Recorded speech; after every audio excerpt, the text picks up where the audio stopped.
Ndoda kubvunza, my brother, do you have this whole nyaya kubva pamatanga kutaura nyaya dzenyu kubva madhezi ari kungonzi pop 10 ari kutaura? Did anybody from the industry hurt you? Are you feeling pained? Are you feeling hurt? Are you feeling like there are certain people who owe you something? Is it explanation? Is it... Are you... What is the use of all this? Or before, you never used to talk like this before. Title was cool down. But because you are talking almost every day. And some of us might lose the point here. What is it? Who hurt you, Pop 10? You need to talk. You need to say something. Who hurt you, bro? Who hurt you? Amana mangona shinzi kana uri baba ane mwana musikana. Andizvezeza ndinokuona live dzese dzamunorarama imimi mombobuda mutuka vanhu machamuswa nani. I ask myself, ndikutora bitterness yenyu yekubuda muchipopota pasocial media, yamadam boss yekubuda muchipopota pasocial media, yemafanzi awingi, yemafanzi ajapresa, yemafanzi akiller T, yemafanzi afreeman, yevanhu vekuzimise labs vasingazive kuti iri ndotuka vanhu Popten, iri munhu akandituka ndotuka ndodzorera indodzorera ndikutuke vanhu doing because makaila indodzorera understand kuti ndakura here sisi ndiudzewo kuti mwanangu wakura ndiudzeiwa alright wakudzorera kudzorera uko vese vakandibata physically, spiritually, nemashoko asi havana kumbobvira wanditerera. You understand kuti ndati uinkidhi kana iwewe uri kufunga kuti ndiri kukutuka uya utaura apa kuti ndiani akatanga kutsvaga umwe collaboration. It means kuti ndini ndino initiate unity at first.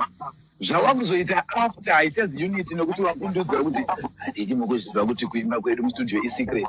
Winkidhi ndiri mumuslim ndinonamata Mwari. Ndofanira kubuda ndichiudza vanhu kuti Mwari vandichengera moto. Ndibva ndatadza kuudza kuti Mwari vandikomborera kupinda mustudio newe. Please ndiudzei ndiri wrong panyaya yaWinkidhi. Okay, but yeah, we can do what to say sorry, and the port I no.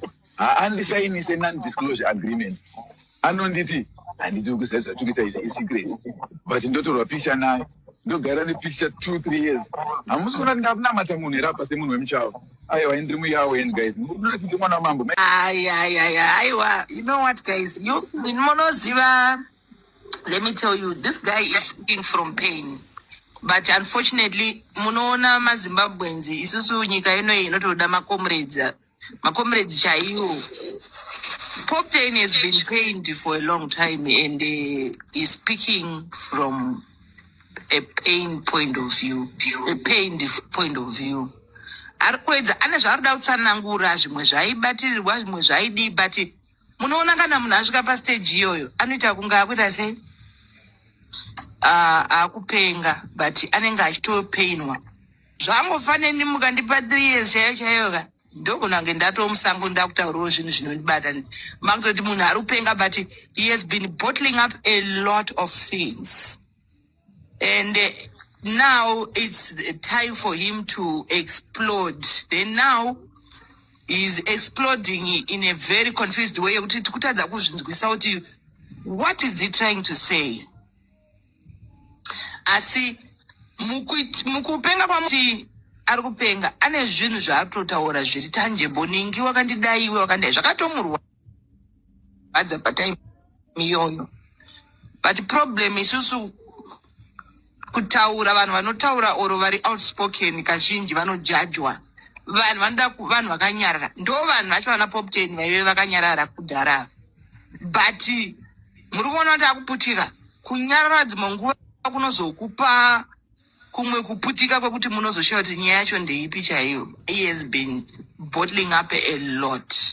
Saka isusu ngatimunzwisisei pakuita kwake. Let's not push him to do as much as he will be saying he's okay, he's what. Inini zvangu kungoti takasiyana pamuitiro. A lot of people celebrating seeing somebody going crazy. They think it's fun until the person is gone. They are the same people who say, rest in peace. Vanenge varipo hamkomana chichi. I think in times of this, we just need to be there and listen to whatever. I'm not saying let's applaud the whatever that you are saying. I don't believe he's mad. I don't believe he's crazy.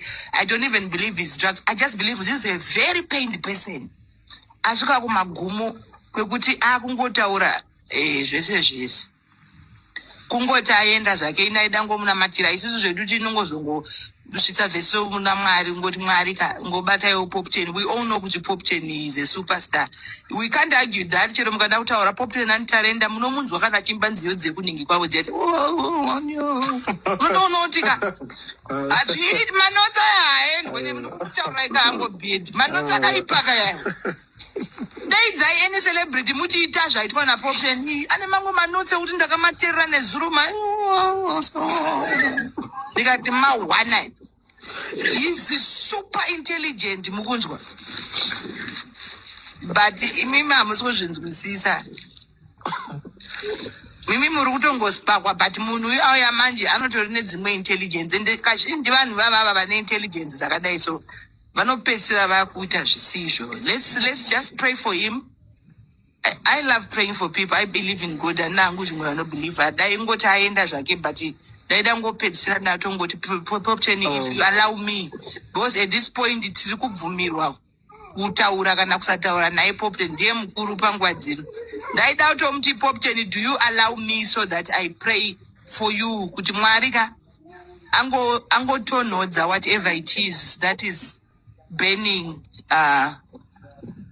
mumwoyo mako zvauda kuexpressa chaiko you know but hapo zvangu handikanamatira anangobhedha vana basa nemahostel vanhu vese vari paline apa hamuna basa